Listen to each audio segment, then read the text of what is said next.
Book of Life, audiobook, buku kehidupan Krishnamurti, daftar isi bulan Februari, proses menjadi, kepercayaan, tindakan, baik dan buruk.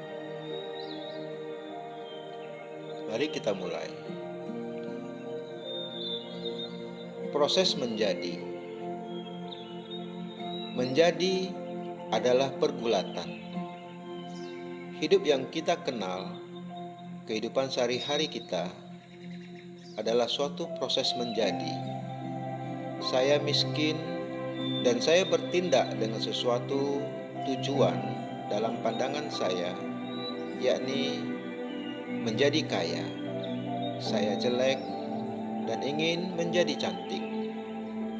Oleh karena itu, hidup saya adalah proses untuk menjadi sesuatu. Keinginan untuk ada adalah keinginan untuk menjadi. Pada tingkat kesadaran yang berbeda-beda, dalam keadaan yang berbeda-beda, yang di situ terdapat tantangan, tanggapan, penamaan, dan pencatatan. Nah, menjadi adalah pergulatan. Menjadi adalah kesakitan. Benar bukan? Itu adalah perjuangan terus-menerus. Saya sekarang begini dan saya ingin menjadi begitu.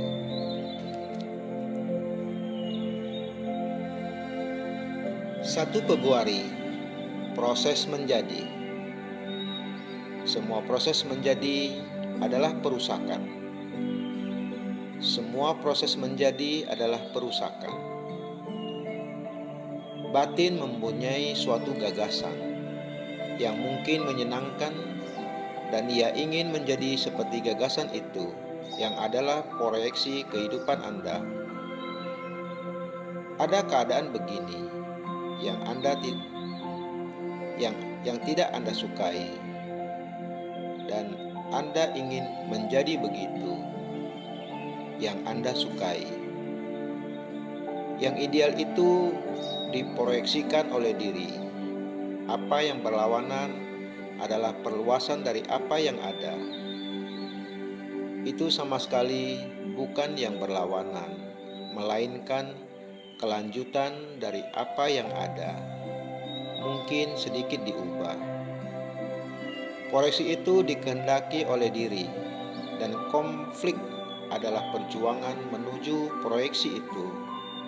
Anda berjuang untuk menjadi sesuatu, dan sesuatu itu adalah bagian dari diri Anda. Yang ideal itu adalah proyeksi Anda sendiri.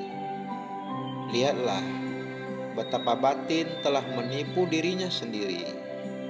Anda berjuang mengejar kata-kata, mengejar proyeksi Anda sendiri, bayangan Anda sendiri.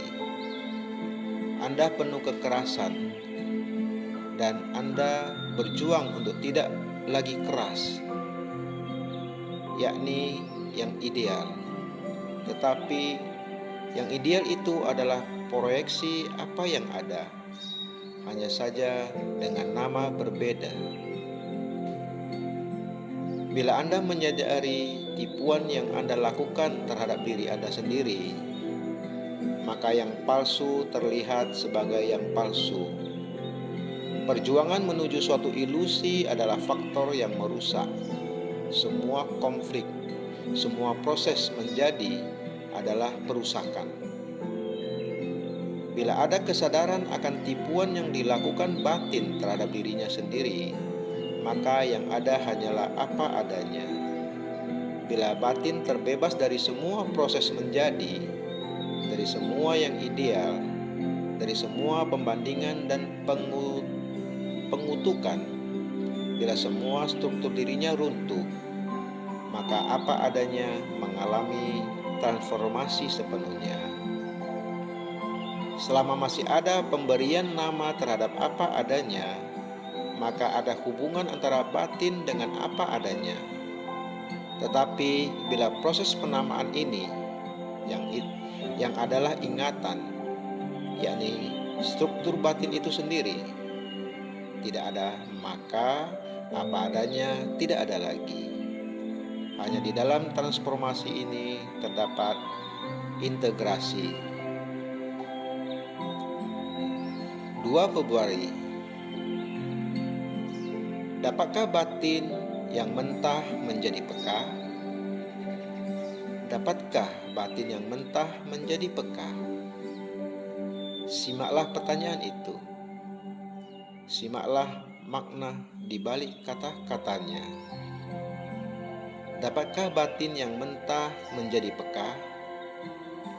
Jika saya berkata batin saya mentah dan saya mencoba menjadi peka, maka upaya untuk menjadi peka itu sendiri adalah kementahan. Harap lihat ini. Jangan heran, tetapi pandanglah.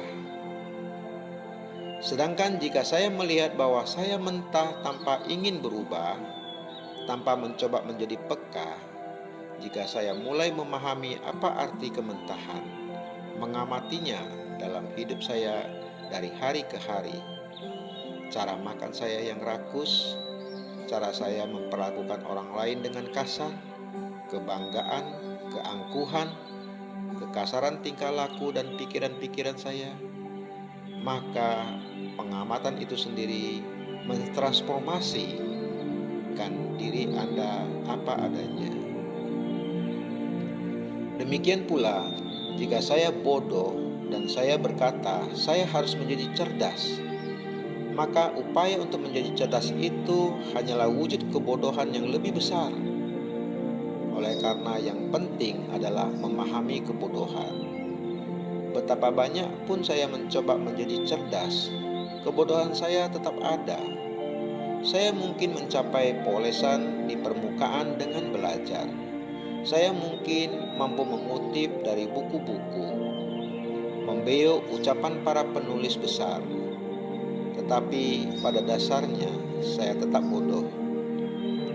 Tetapi jika saya melihat dan memahami kebodohan ketika ia menampilkan diri dalam kehidupan saya sehari-hari, bagaimana saya memperlakukan pelayan saya, bagaimana saya memandang tetangga saya, orang miskin, orang kaya, pegawai rendah, maka kesadaran itu sendiri menghasilkan runtuhnya kebodohan.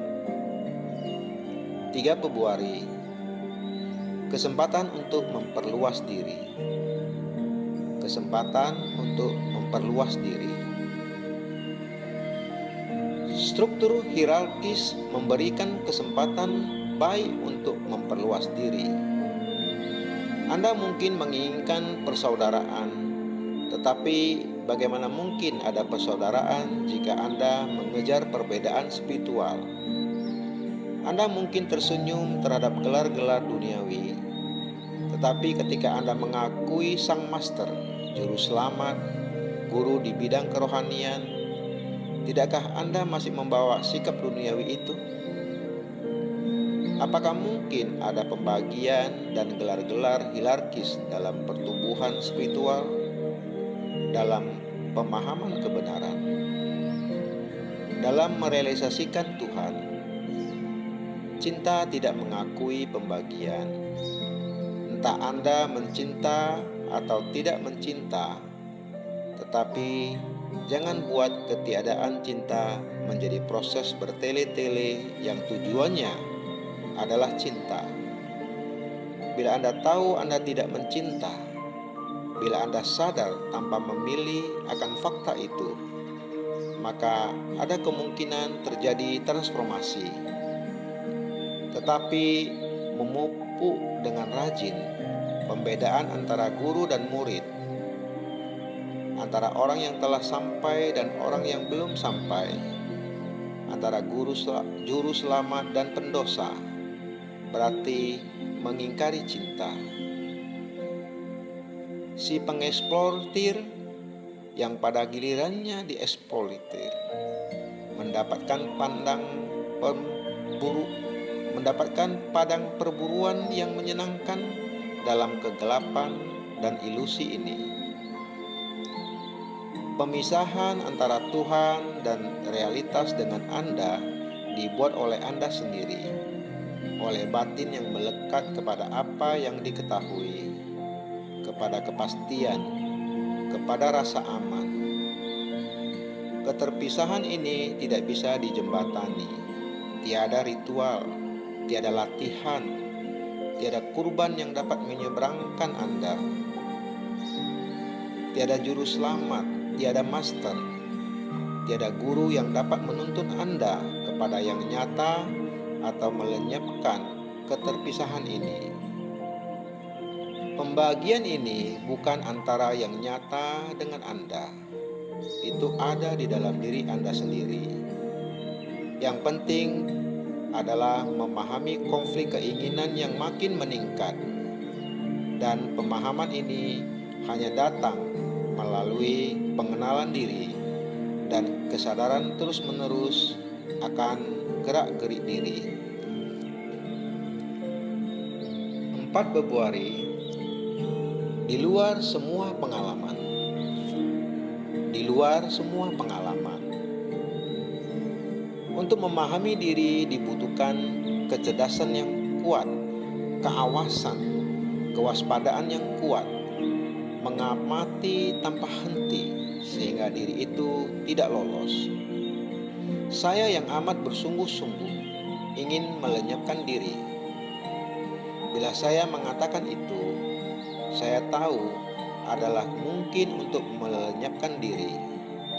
Harap sabar pada saat saya berkata, saya ingin melenyapkan ini, dan di dalam proses yang saya ikuti untuk melenyapkannya terdapat pengalaman tentang diri, dan dengan demikian diri ini diperkuat. Jadi, bagaimana mungkin bagi diri untuk tidak mengalami? Tidak dapat melihat bahwa penciptaan sama sekali bukan pengalaman tentang diri. Penciptaan ada bila diri tidak ada. Oleh karena penciptaan bukanlah intelektual, bukan berasal dari pikiran, bukan diproyeksikan oleh diri, merupakan sesuatu yang berada di luar semua pengalaman seperti yang kita kenal. Mungkinkah bagi batin untuk sungguh hening, berada dalam keadaan tak mengenal, yang berarti tak mengalami? Berada dalam keadaan yang di situ penciptaan dapat berlangsung, yang berarti bila diri tidak ada, bila diri absen. Apakah pertanyaan saya ini jelas atau tidak?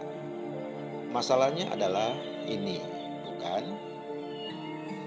Setiap gerak dari batin, positif atau negatif, adalah pengalaman yang sesungguhnya memperkuat sang aku. Mungkinkah bagi batin untuk tak mengenal? Itu hanya dapat terjadi bila terdapat keheningan sempurna, tetapi bukan keheningan yang merupakan pengalaman dari diri dan yang dengan demikian memperkuat diri. 5 Februari. Apakah diri itu? Apakah diri itu? Mengejar kekuasaan, kedudukan, otoritas, ambisi, dan sebagainya adalah bentuk-bentuk diri yang berbeda-beda. Tetapi yang penting adalah memahami diri. Dan saya rasa Anda dan saya meyakini hal itu.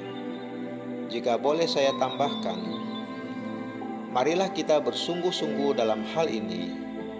Oleh karena saya merasa jika Anda dan saya sebagai individu, bukan sebagai kelompok dari kelas tertentu, masyarakat tertentu, wilayah iklim tertentu, dapat memahami ini dan bertindak terhadapnya, maka saya rasa akan ada revolusi yang sesungguhnya. Pada saat itu menjadi universal dan terorganisasikan dengan lebih baik. Maka diri berlindung ke dalamnya, Sedangkan jika Anda dan saya sebagai individu dapat mencinta, dapat menerapkan ini secara aktual dalam kehidupan sehari-hari, maka revolusi yang begitu penting akan terjadi. Tahukah Anda apa yang saya maksud dengan diri?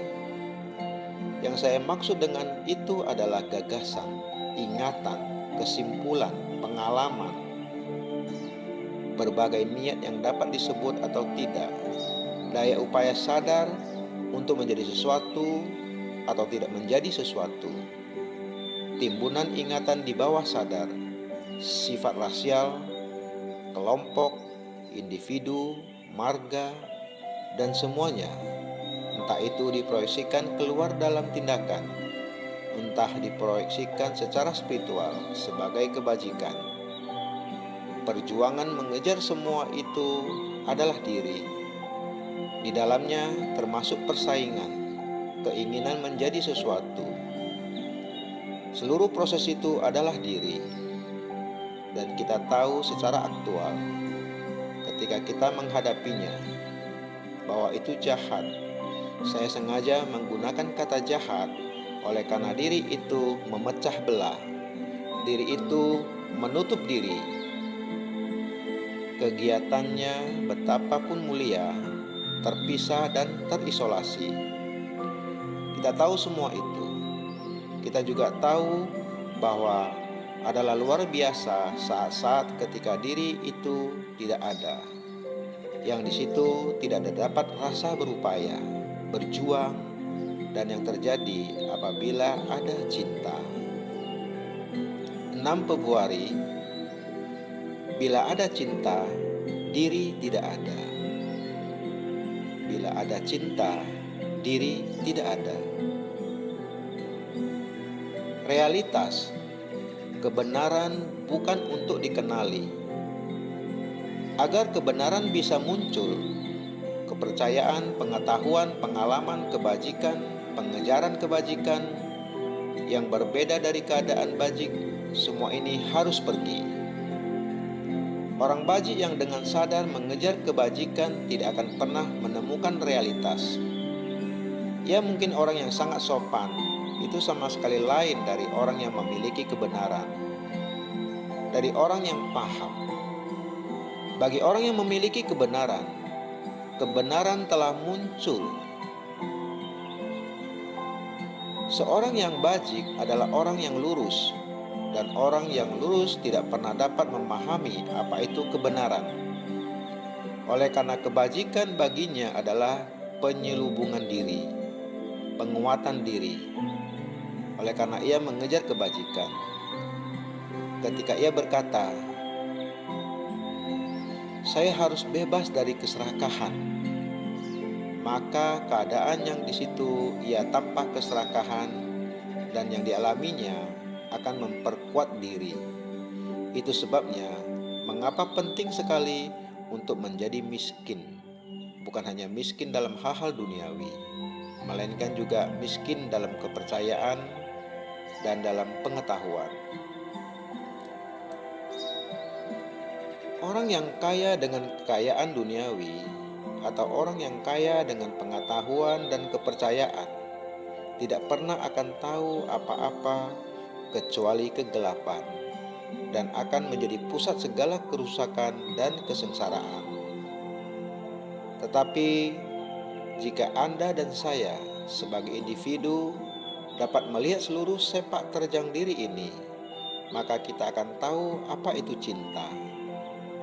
Percayalah, itu satu-satunya reformasi yang mampu mengubah dunia. Cinta bukanlah diri. Diri tidak dapat mengenal cinta. Anda berkata, saya mencinta. Tetapi ketika berkata itu, ketika mengalami itu, cinta itu tidak ada. Tetapi bila Anda tahu cinta, diri tidak ada.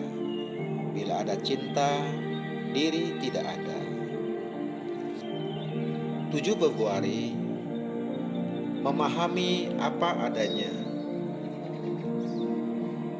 Jelas, Orang yang memahami kehidupan tidak menginginkan kepercayaan.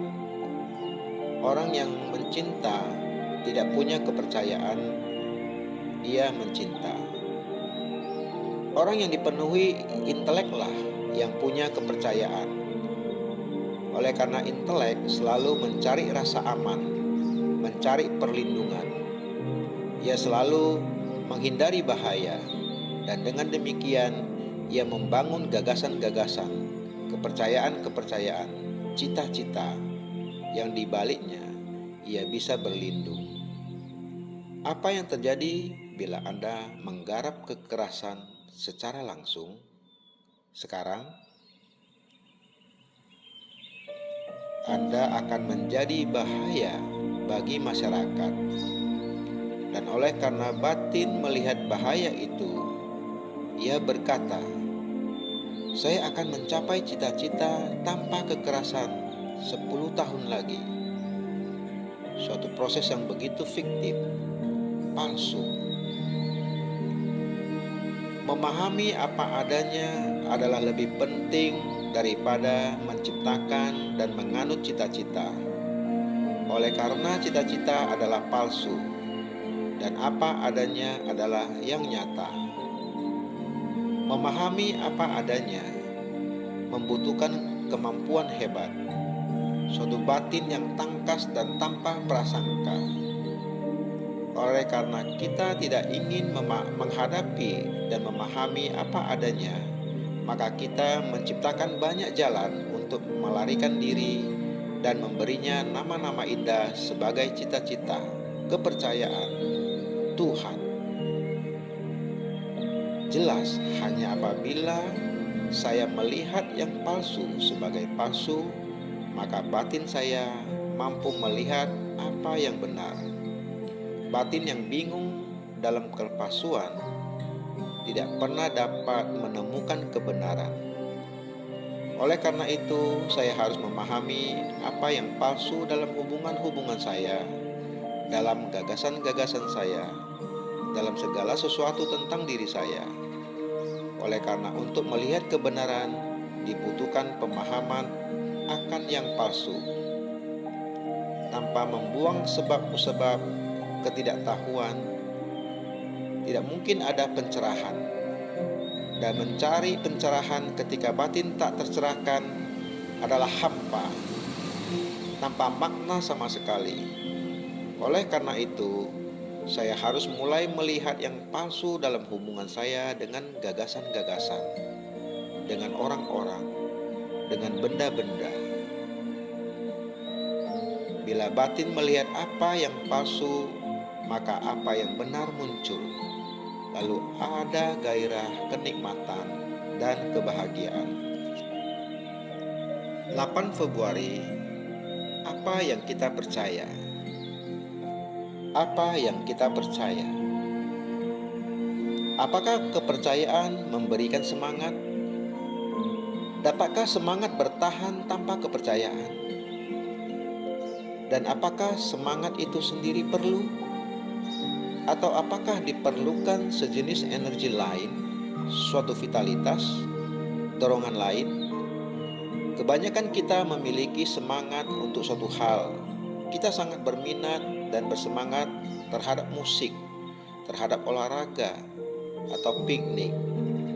Kalau tidak dipupuk terus-menerus dengan sesuatu, semangat itu luntur. Dan kita mempunyai semangat baru untuk sesuatu yang lain. Adakah daya, energi yang bisa bertahan, yang tidak bergantung pada kepercayaan? Pertanyaan lain ialah, apakah kita perlu suatu kepercayaan apapun? Dan kalau iya, mengapa perlu? Itulah salah satu masalahnya. Kita tidak perlu kepercayaan bahwa ada sinar matahari, ada pegunungan, ada sungai-sungai. Kita tidak perlu kepercayaan bahwa kita bertengkar dengan istri kita. Kita tidak perlu kepercayaan bahwa kehidupan ini adalah kesengsaraan yang mengerikan dengan kepedihan, konflik. dan ambisi terus-menerus. Itu adalah fakta. Tetapi kita menuntut kepercayaan bila kita ingin melarikan diri dari suatu fakta ke dalam apa yang tidak nyata. 9 Februari terguncang oleh kepercayaan. Jadi, agama Anda, kepercayaan Anda kepada Tuhan adalah pelarian dari aktualitas. Dan oleh karena itu, bukan agama sama sekali. Orang kaya yang mengumpulkan uang melalui kekejaman, melalui ketidakjujuran, melalui eksploitasi yang licik, percaya kepada Tuhan. Dan Anda juga percaya kepada Tuhan. Anda juga licik, kejam, curiga, iri. Apakah Tuhan dapat ditemukan melalui ketidakjujuran, melalui penipuan, melalui tipuan pikiran yang licik? Oleh karena Anda mengumpulkan semua kitab suci dan berbagai simbol Tuhan, apakah itu menandakan Anda seorang yang religius? Jadi, agama bukanlah pelarian dari fakta. Agama adalah pemahaman fakta apa adanya diri Anda dalam hubungan Anda sehari-hari. Agama adalah cara Anda berpidato, cara Anda bicara, cara Anda memperlakukan pelayan Anda, cara Anda memperlakukan istri, anak-anak Anda, dan tetangga Anda. Selama Anda tidak memahami hubungan Anda dengan tetangga Anda, dengan masyarakat, dengan istri dan anak-anak Anda, tentu ada kekacauan. Dan apapun yang dilakukannya, batin yang kacau hanya akan menghasilkan lebih banyak kekacauan, lebih banyak masalah dan konflik. Batin yang melarikan diri dari apa yang aktual, dari fakta-fakta hubungan, tidak akan pernah menemukan Tuhan. Batin yang terguncang oleh kepercayaan tidak akan mengenal kebenaran. Tetapi batin yang memahami hubungannya dengan harta benda, dengan manusia, dengan gagasan, batin yang tidak lagi berkutat dengan masalah-masalah yang ditimbulkan oleh hubungan, dan yang untuk itu pemecahannya bukanlah menarik diri, melainkan memahami cinta. Hanya batin seperti itu dapat memahami realitas. 10 Februari, di luar kepercayaan. Di luar kepercayaan. Kita menyadari bahwa kehidupan ini buruk, menyakitkan, menyedihkan. Kita menginginkan suatu teori, suatu spekulasi atau kepuasan, suatu doktrin yang akan menjelaskan semua ini. Dan dengan demikian, kita terperangkap di dalam penjelasan, di dalam kata-kata, di dalam teori, dan beransur-ansur kepercayaan tertanam kokoh dan tak tergoyahkan. Oleh karena di balik kepercayaan itu, di balik dogma itu, ada ketakutan yang menetap terhadap apa yang tak diketahui. Tetapi kita tidak pernah memandang ketakutan itu. Kita berpaling darinya.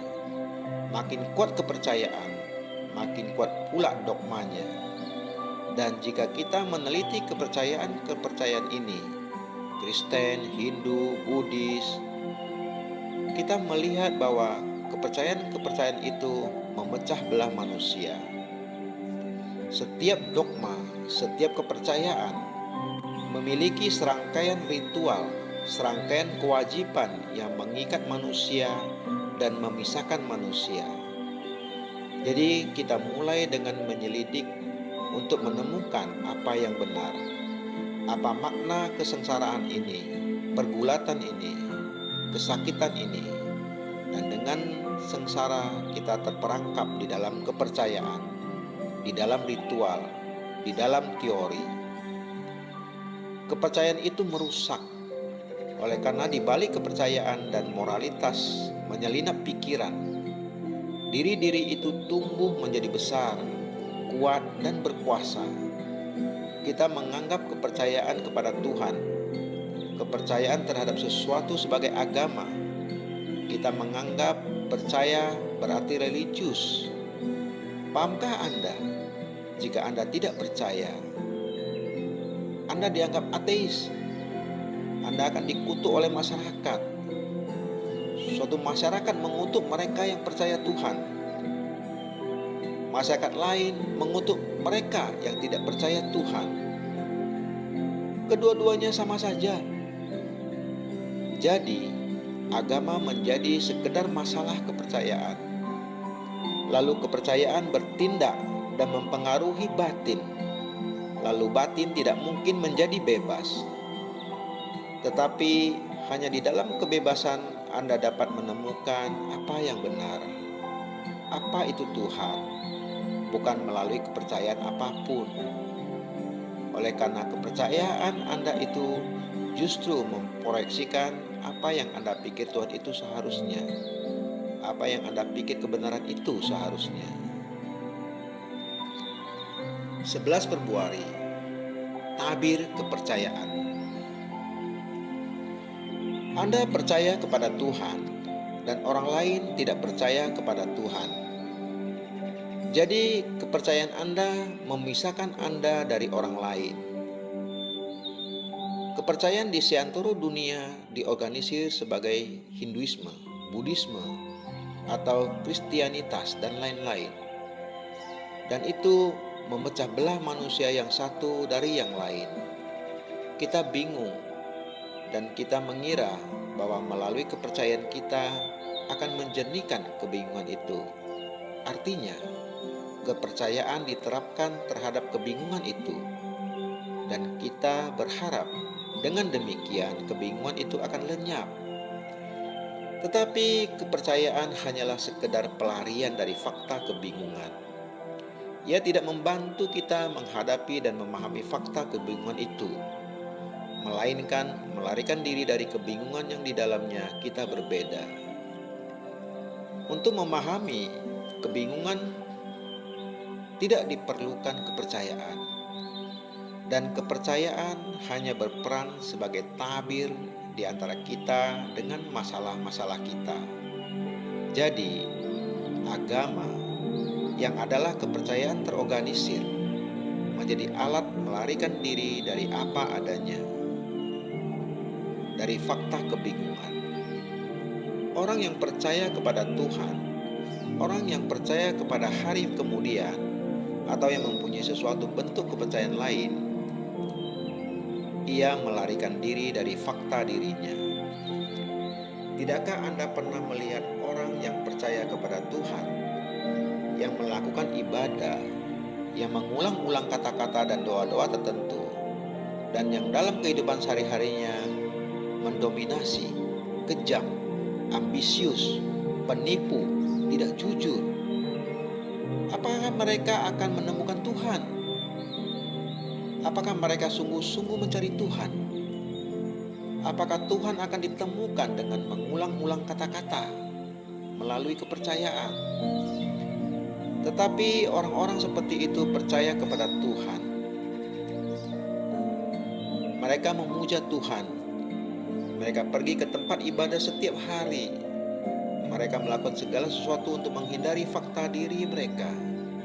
Dan orang-orang seperti itu Anda anggap terhormat karena mereka adalah Anda sendiri. 12 Februari, menghadapi kehidupan secara baru. Menghadapi kehidupan secara baru. Saya rasa suatu hal yang kebanyakan dari kita senang menerima dan menganggap benar begitu saja adalah kepercayaan. Saya tidak menyerang kepercayaan. Yang kita coba lakukan ialah mengkaji mengapa kita menerima kepercayaan. Dan jika kita dapat memahami motif, sebab musabab dari penerimaan, maka mungkin kita bukan hanya dapat memahami mengapa kita melakukannya, tetapi juga bebas dari itu. Kita bisa melihat betapa kepercayaan politik dan religius, kepercayaan nasional, dan jenis-jenis kepercayaan lain justru memisahkan manusia, justru menciptakan konflik, kekacauan, dan antagonisme. Ini fakta yang gamblang, namun tetap saja kita tidak mau melepaskannya. Ada kepercayaan Hindu, kepercayaan Kristen, kepercayaan Buddhis, kepercayaan nasional, dan sektarian tak terhitung banyaknya sebagai ideologi politik. Semua bersaing satu sama lain. Yang satu mencoba menarik yang lain masuk ke dalam golongannya.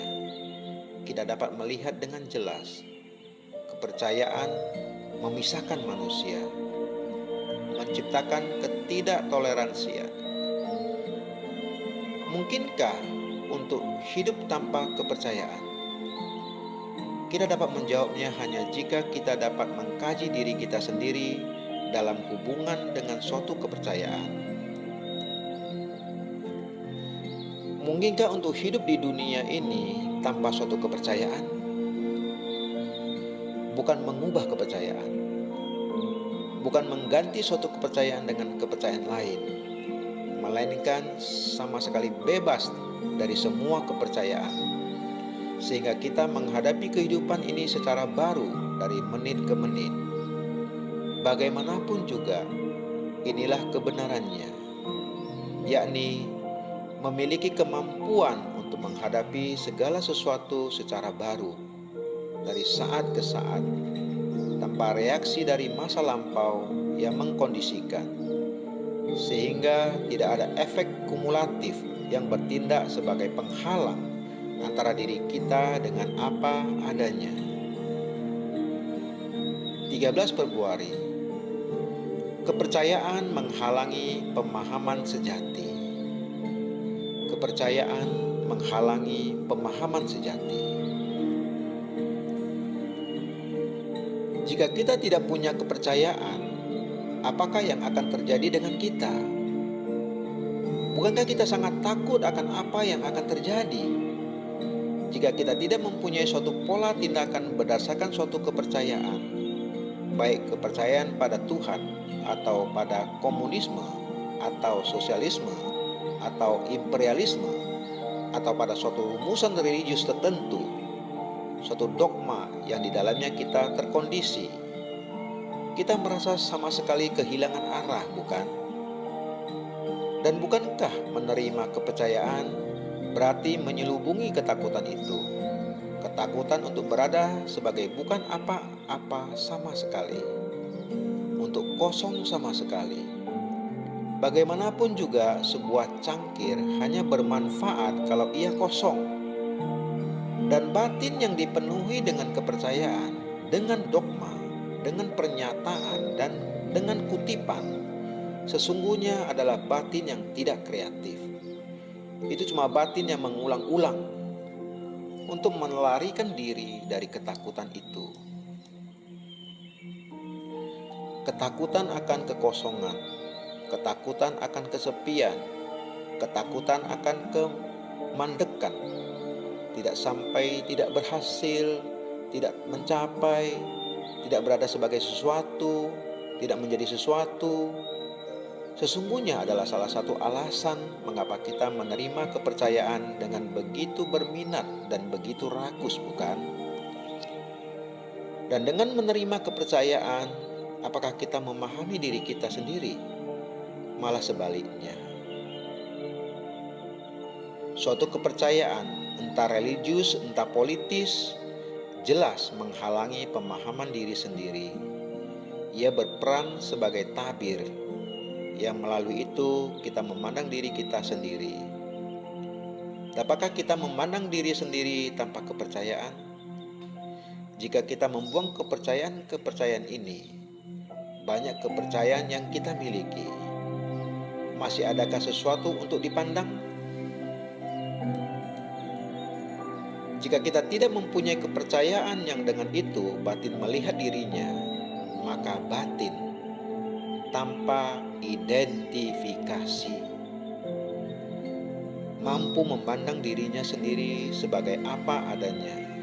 Lalu sesungguhnya terdapat awal dari pemahaman diri sendiri. 14 Februari, tindakan pengamatan langsung.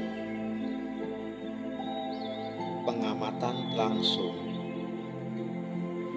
Mengapa gagasan-gagasan tertanam dalam batin kita? Mengapa bukan fakta yang penting, melainkan gagasan? Mengapa teori, gagasan menjadi begitu penting, bukan fakta?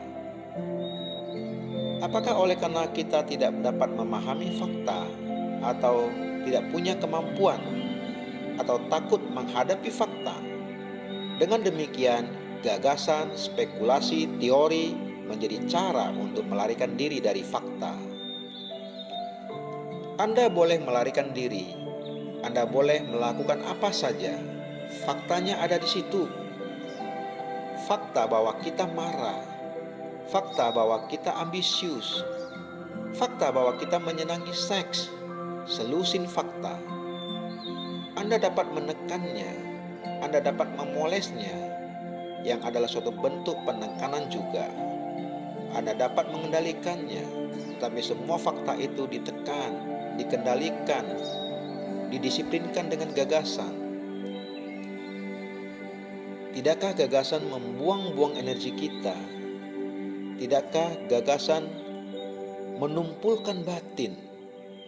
Anda mungkin cerdik dalam berspekulasi, dalam mengutip, tetapi jelas batin yang tumpullah yang mengutip, yang banyak membaca dan mengutip. Anda melenyapkan konflik di antara hal-hal yang berlawanan dengan sekali bertindak. Jika Anda diam sama sekali, jika Anda diam bersama fakta, dan dengan demikian membebaskan energi untuk menghadapi fakta. Bagi kebanyakan dari kita, kontradiksi adalah suatu bidang luar biasa yang di dalamnya batin kita terperangkap. Saya ingin melakukan ini, tetapi saya melakukan sesuatu yang lain. Tetapi jika saya menghadapi fakta, ingin melakukan ini, maka tidak ada kontradiksi. Dan dengan demikian, dengan sekali bertindak, saya menghapuskan sama sekali semua perasaan yang bertentangan. Dan batin saya kemudian sepenuhnya menaruh perhatian pada apa adanya, pada pemahaman apa adanya.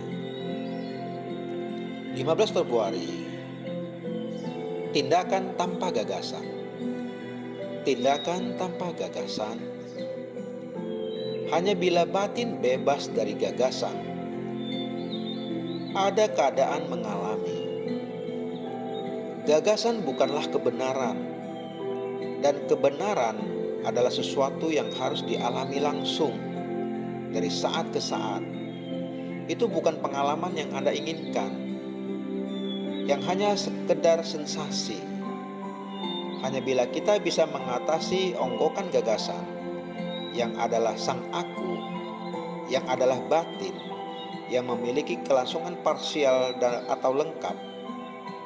Hanya bila kita bisa mengatasi itu, bila pikiran diam sama sekali, ada keadaan mengalami. Di situ orang akan tahu apa itu kebenaran. 16 Februari, tindakan tanpa proses pikiran.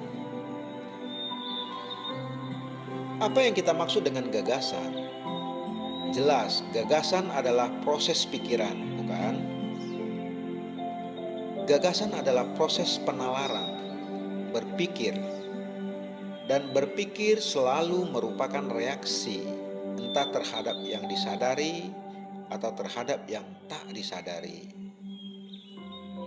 Berpikir adalah proses penggunaan kata-kata yang adalah hasil dari ingatan. Berpikir adalah proses waktu. Jadi, Bila tindakan didasarkan pada proses berpikir, tindakan itu mau tidak mau terkondisi, terisolasi. Gagasan berlawanan dengan gagasan. Gagasan didominasi oleh gagasan. Lalu ada kesenjangan antara tindakan dan gagasan. Yang kita coba temukan ialah apakah mungkin ada tindakan tanpa gagasan. Kita melihat sebagaimana gagasan memisahkan manusia satu dari yang lain. Seperti telah saya jelaskan, pengetahuan dan kepercayaan pada dasarnya bersifat memisahkan. Kepercayaan tidak pernah menyatukan manusia, ia selalu memisahkan manusia. Bila tindakan didasarkan pada kepercayaan atau gagasan atau cita-cita, tindakan seperti itu mau tidak mau terisolasi, terpecah belah. Adalah mungkin untuk bertindak tanpa proses pikiran. Pikiran sebagai proses waktu, proses perhitungan, proses melindungi diri, proses kepercayaan, pengingkaran, penyalahan, pembenaran. Tentu Anda melihat ini seperti saya melihatnya. Adanya kemungkinan tindakan tanpa gagasan. 17 Februari. Apakah gagasan membatasi tindakan? Apakah gagasan membatasi tindakan? Apakah gagasan pernah menghasilkan tindakan? Ataukah gagasan hanya sekedar mencetak pikiran dan oleh karena itu membatasi tindakan? Bila tindakan didorong oleh sebuah gagasan, tindakan tidak pernah dapat membebaskan manusia. Penting sekali bagi kita untuk memahami pokok ini. Jika sebuah gagasan membentuk tindakan, maka tindakan tidak dapat menghasilkan pemecahan bagi kesengsaraan kita. Oleh karena sebelum dapat dijadikan tindakan, kita harus lebih dulu menemukan bagaimana gagasan itu muncul. 18 Februari. Ideologi menghalangi tindakan. Ideologi menghalangi tindakan. Dunia ini selalu dekat dengan bencana, tetapi sekarang tampak lebih dekat lagi melihat bencana yang menjelang ini. Kebanyakan dari kita berlindung di dalam sebuah gagasan. Kita mengira bahwa bencana ini, krisis ini dapat dipecahkan dengan sebuah ideologi. Ideologi selalu merupakan penghalang bagi hubungan langsung, menghalangi tindakan. Kita menginginkan perdamaian hanya sebagai gagasan, tetapi bukan sebagai aktualitas. Kita menginginkan perdamaian pada tingkat lisan yang hanya pada tindakan berpikir. Sekalipun dengan bangga kita menyebutnya tingkat intelektual. Tetapi kata perdamaian bukanlah perdamaian. Perdamaian hanya bisa terwujud bila kekacauan yang dibuat oleh Anda dan orang lain berakhir. Kita melekat pada alam gagasan dan bukan pada perdamaian. Kita mencari pola-pola sosial dan politik baru dan bukan perdamaian. Kita berminat pada rekonsiliasi dari efek-efek dan bukan mengesampingkan sebab-musabab dari perang. Pencarian ini hanya menghasilkan jawaban yang terkondisi oleh masa lampau. Terkondisian ini adalah apa yang kita sebut pengetahuan, pengalaman, dan fakta-fakta baru yang terus berubah diterjemahkan, ditafsirkan sesuai dengan pengetahuan ini. Jadi, ada konflik antara apa adanya dengan pengalaman yang lalu, masa lampau, yang adalah pengalaman, mau tidak mau selalu bertentangan dengan fakta, yang selalu berada pada saat kini. Jadi, ini tidak akan menyelesaikan masalah, melainkan hanya melestarikan kondisi yang telah menciptakan masalah itu. 19 Februari, tindakan tanpa penggagasan. Tindakan tanpa penggagasan. Gagasan adalah hasil proses pikiran. Proses pikiran adalah respon ingatan, dan ingatan selalu terkondisi. Ingatan selalu di masa lampau, dan ingatan itu menjadi hidup di saat kini oleh suatu tantangan. Ingatan tidak punya kehidupan sendiri. Ia menjadi hidup pada saat sekarang bila dihadapkan pada suatu tantangan. Dan semua ingatan yang tidur atau yang aktif adalah terkondisi, bukan? Jadi harus ada pendekatan yang lain sekali. Anda harus menemukan sendiri di dalam apakah Anda bertindak melalui suatu gagasan, dan apakah ada tindakan tanpa penggagasan. 20 Februari, bertindak tanpa gagasan adalah jalan cinta. Bertindak tanpa gagasan adalah jalan cinta. Pikiran selamanya terbatas oleh si pemikir yang terkondisi. Si pemikir selamanya terkondisi dan tidak pernah bebas. Jika pikiran muncul, dengan segera gagasan mengikuti. Gagasan yang digunakan untuk bertindak, mau tidak mau akan menciptakan lebih banyak kekacauan. Dengan mengetahui semua ini, mungkinkah untuk bertindak tanpa gagasan? Ya, itu adalah jalan cinta. Cinta bukanlah suatu gagasan. Ia bukan perasaan. Ia bukan ingatan. Ia bukan perasaan menunda sesuatu, suatu alat untuk melindungi diri. Kita hanya dapat memahami jalan cinta apabila kita memahami seluruh proses gagasan. Nah, mungkinkah melepaskannya semua jalan lain dan memahami jalan cinta yang adalah satu-satunya penembusan? Tidak ada cara lain, baik politis maupun religius, yang akan memecahkan masalah ini. Ini bukan suatu teori yang Anda renungkan lalu Anda anut dalam hidup. Ia harus aktual. Bila Anda mencinta, adakah gagasan? Jangan menerima begitu saja. Pandanglah, selidikilah, selamilah secara mendalam. Oleh karena kita telah mencoba segala macam jalan lain dan tidak ada jawaban terhadap kesengsaraan, para politisi mungkin memberi janji. Organisasi-organisasi yang disebut agama mungkin menjanjikan kebahagiaan di masa depan. Tetapi kita tidak memiliki sekarang.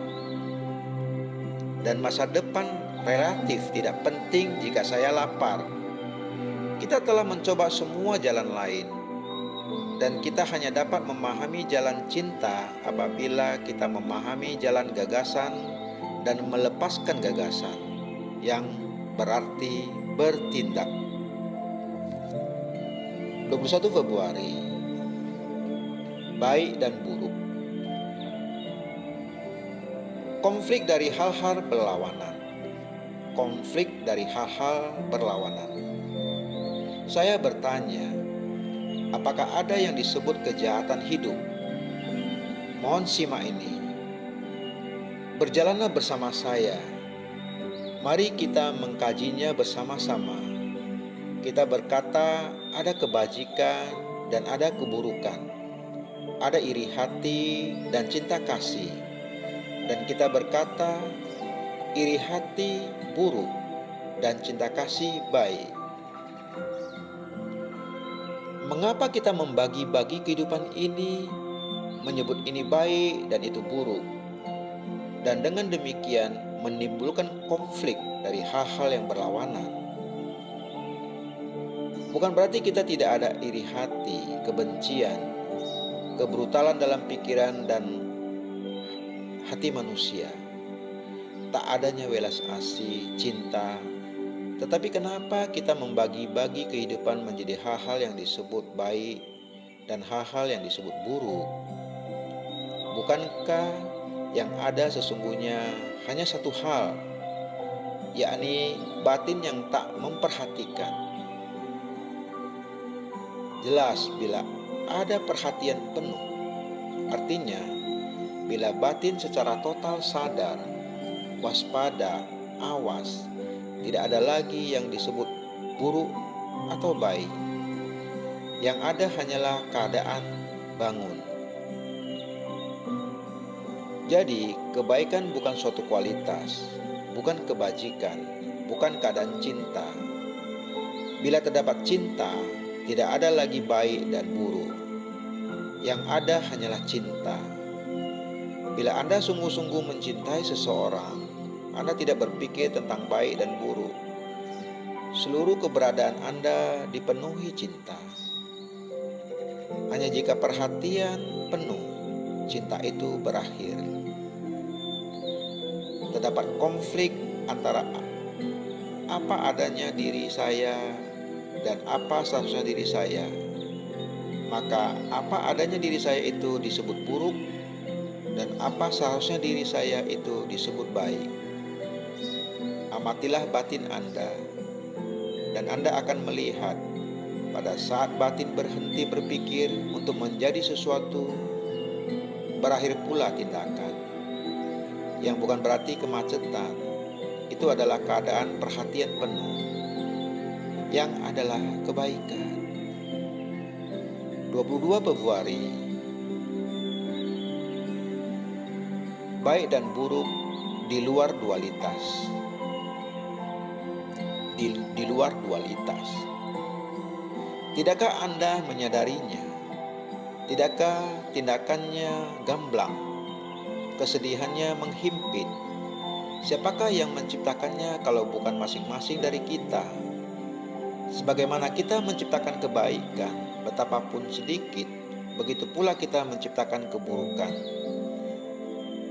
Betapapun luas, baik dan buruk adalah bagian dari kita dan juga tak tergantung pada kita. Bila kita berpikir dan merasa secara sempit, dengan iri hati, dengan rakus atau benci, kita menambahkan keburukan yang mengoyak-ngoyak kita. Masalah baik dan buruk ini, masalah konflik ini, selalu menyertai kita selagi kita menciptakannya. Itu telah menjadi bagian dari kita. Ingin dan tidak ingin, cinta dan benci, kehausan dan pelepasan. Kita terus-menerus menciptakan dualitas ini, yang di dalamnya pikiran, perasaan terperangkap. Pikiran perasaan dapat keluar mengatasi kebaikan dan lawannya hanya apabila ia memahami sebabnya, yakni kehausan. Dalam memahami pahala dan dosa, ada kebebasan dari keduanya. Hal-hal yang berlawanan tidak dapat dipadukan, dan mereka hanya dapat diatasi dengan berakhirnya keinginan. Setiap hal yang berlawanan harus direnungkan, dirasakan, seluas dan sedalam mungkin, dengan seluruh lapisan kesadaran. Dengan merenungkan, merasakan seperti ini, suatu pemahaman baru dibangunkan, yang bukan hasil keinginan atau waktu. Terdapat keburukan di dunia yang kepadanya kita menyumbang, seperti juga kita menyumbangkan kepada kebaikan. Manusia tampak lebih bersatu dalam kebencian daripada dalam kebaikan. Seorang bijak memahami sebab-musabab keburukan dan kebaikan, dan dengan pemahaman itu pikiran perasaan terbebas darinya. 23 Februari. Baik dan buruk membenarkan kejahatan. Jelas bahwa krisis masa kini di seluruh dunia adalah luar biasa, tanpa preseden. Pernah ada berbagai jenis krisis pada berbagai masa sepanjang sejarah. Krisis sosial, nasional, politis, krisis datang dan pergi. Resesi ekonomi atau depresi datang, diubah dan berlanjut dalam wujud lain. Kita tahu itu, kita kenal betul dengan proses itu. Jelas bahwa krisis yang sekarang berbeda bukan? Dia berbeda karena pertama-tama kita tidak berhadapan dengan masalah uang atau benda-benda yang dapat dilihat, melainkan dengan gagasan. Krisis ini luar biasa karena dia menyangkut bidang penggagasan. Kita bertengkar tentang gagasan. Kita membenarkan pembunuhan. Di mana-mana di seluruh dunia, kita membenarkan pembunuhan sebagai cara untuk mencapai tujuan yang baik. Dan itu sendiri tidak ada duanya sebelum ini. Sebelum ini, kejahatan dilihat sebagai kejahatan. Pembunuhan dilihat sebagai pembunuhan. Tetapi sekarang, pembunuhan adalah cara untuk mencapai suatu tujuan yang mulia. Pembunuhan, baik terhadap perorangan atau terhadap sekelompok orang, dibenarkan oleh karena si pembunuh atau kelompok yang diwakili oleh si pembunuh membenarkannya sebagai cara untuk mencapai tujuan yang bermanfaat bagi umat manusia. Artinya, kita mengorbankan masa kini untuk masa depan, dan tidak penting cara apa yang kita pakai selama tujuan yang kita nyatakan adalah untuk mencapai hasil yang menurut kita akan bermanfaat bagi umat manusia. Oleh karena itu, implikasinya adalah bahwa cara yang salah akan menghasilkan tujuan yang benar. Dan Anda membenarkan cara yang salah dengan penggagasan. Kita memiliki struktur gagasan-gagasan yang megah untuk membenarkan kejahatan. Dan jelas itu tidak ada duanya sebelum ini. Kejahatan adalah kejahatan. Dia tidak bisa menghasilkan kebaikan. Perang bukanlah cara untuk mencapai perdamaian. 24 Februari, baik dan buruk. Kebaikan tidak punya motif. Jika saya punya motif untuk menjadi baik, apakah itu akan menghasilkan kebaikan? Ataukah kebaikan itu sesuatu yang sama sekali hampa dari dorongan untuk menjadi baik, yang selalu berdasarkan pada suatu motif? Apakah baik itu lawan dari buruk, jahat? Setiap hal yang berlawanan mengandung benih dari lawannya. Benar bukan? Ada keserakahan dan ada cita-cita tentang ketidakserakahan. Bila batin mengejar ketidakserakahan, bila ia mencoba untuk menjadi tidak serakah, ia masih serakah karena ia ingin menjadi sesuatu. Keserakahan berarti menginginkan, memperoleh, memperluas. Dan ketika batin melihat bahwa tidak ada manfaatnya untuk serakah, ia ingin menjadi tidak serakah. Jadi motifnya tetap sama, yakni untuk menjadi sesuatu, menjadi atau memperoleh sesuatu. Bila batin ingin untuk tidak ingin, maka akar dari keinginan, nafsu masih ada di situ. Jadi, kebaikan bukanlah lawan dari kejahatan. Ia adalah suatu keadaan yang sama sekali lain. Dan apakah keadaan itu? Jelas, kebaikan tidak punya motif karena semua motif berdasarkan pada diri. Ia adalah gerak egosentrik dari batin. Jadi, apa yang kita maksud dengan kebaikan? Jelas, kebaikan hanya ada bila terdapat perhatian total. Perhatian tidak punya motif. Jika ada motif bagi perhatian, apakah ada perhatian? Jika saya memperhatikan untuk memperoleh sesuatu, maka memperoleh itu, entah baik entah buruk, bukanlah perhatian, melainkan pengalihan perhatian, pemecah belahan. Kebaikan hanya ada apabila terdapat perhatian total, yang di situ tidak terdapat upaya untuk menjadi atau tidak menjadi sesuatu. 25 Februari, baik dan buruk, evolusi manusia. Apakah kita harus mengenal keadaan mabuk untuk mengetahui keadaan tidak mabuk? Apakah Anda harus mengalami benci untuk mengetahui apa artinya kasih sayang? Apakah Anda harus mengalami perang, memusnahkan diri Anda dan orang lain untuk mengetahui apa itu perdamaian? Jelas ini cara berpikir yang salah, bukan? Mula-mula Anda mengasumsikan ada evolusi, pertumbuhan, gerakan dari yang buruk menuju yang baik. Lalu Anda menyesuaikan pikiran Anda dengan pola itu. Memang jelas ada pertumbuhan fisik, tunas tumbuh menjadi pohon besar, ada kemajuan teknologi, roda berevolusi selama berabad-abad menjadi pesawat jet. Tetapi adakah pertumbuhan, evolusi psikologis?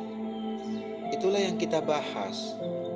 Apakah ada pertumbuhan, evolusi dari sang aku, mulai dari yang jahat dan berakhir dengan yang baik?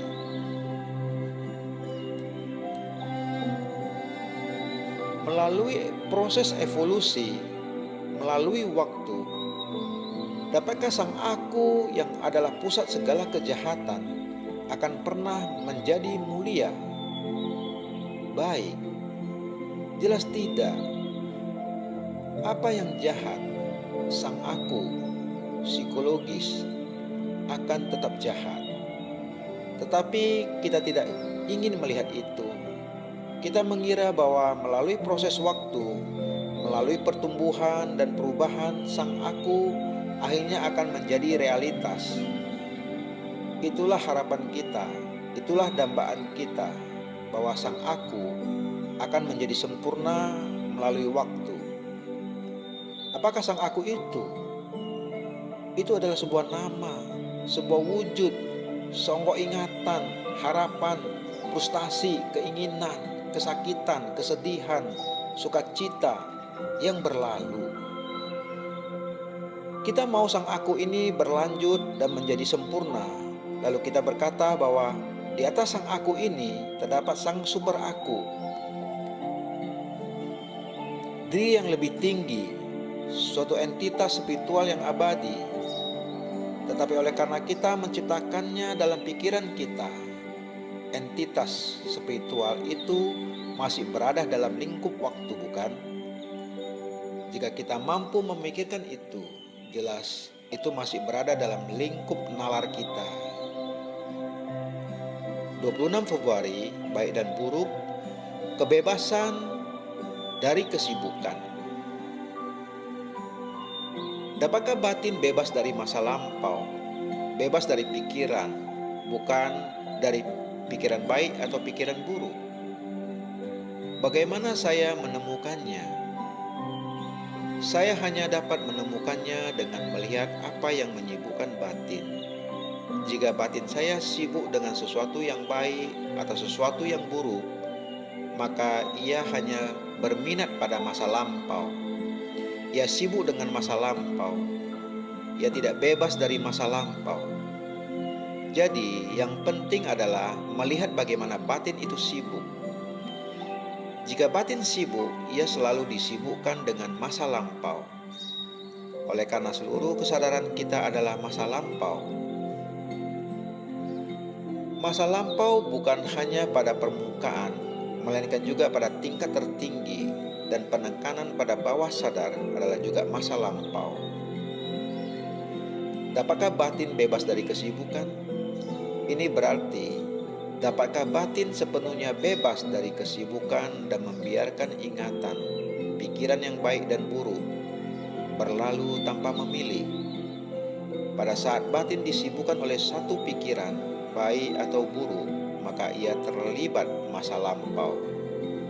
Jika Anda sungguh-sungguh menyimak, bukan sekadar menyimak dengan kata-kata, melainkan sungguh-sungguh menyimak secara mendalam, maka Anda akan melihat ada stabilitas yang bukan dari pikiran, yang adalah kebebasan dari masa lampau. Namun, masa lampau tidak bisa dikesampingkan. ada pengamatan terhadap masa lampau sementara ia berlalu, tetapi tidak sibuk dengan masa lampau. Maka batin bebas untuk mengamati tanpa memilih. Bila ada pemilihan dalam arus sungai ingatan ini, terdapat kesibukan, dan pada saat batin sibuk, ia terperangkap dalam masa lampau. Dan apabila batin sibuk dengan masa lampau, ia tidak mampu melihat sesuatu yang nyata, benar, baru, orisinal, tak tercemar. 27 Februari, baik dan buruk, pikiran melahirkan upaya. Bagaimana saya bisa tetap bebas dari pikiran-pikiran jahat dan sesat? Apakah ada si pemikir? Dia yang terpisah dari pikirannya, terpisah dari pikiran-pikiran yang jahat dan sesat. Silakan amati batin Anda sendiri. Kita berkata ada sang aku yang berkata, ini pikiran sesat, ini buruk, aku harus mengendalikan pikiran, aku harus berpegang pada pikiran ini. Itulah yang kita tahu, apakah dia, sang aku, si pemikir, si penilai, dia yang menghakimi, si penyensor, berbeda dari semua ini? Apakah sang aku berbeda dari pikiran? Berbeda dari iri hati? Berbeda dari kejahatan? Sang aku yang berkata dia berbeda dari kejahatan ini terus-menerus secara abadi mencoba mengalahkan aku, mencoba mengenyahkan aku, mencoba menjadi sesuatu yang lain. Maka Anda bergulat, berupaya mengenyahkan pikiran, berupaya untuk tidak sesat. Dalam proses berpikir seperti itu, kita telah menciptakan masalah upaya ini. Apakah Anda paham? Maka Anda melahirkan disiplin, pengendalian pikiran, sang aku, mengendalikan pikiran yang tidak baik, sang aku yang mencoba untuk menjadi tidak iri, menjadi tanpa kekerasan, menjadi ini itu. Jadi Anda telah menciptakan proses upaya itu sendiri. Bila ada sang aku dan hal yang ingin dikendalikannya, itulah fakta nyata dari eksistensi kita sehari-hari. 28 Februari,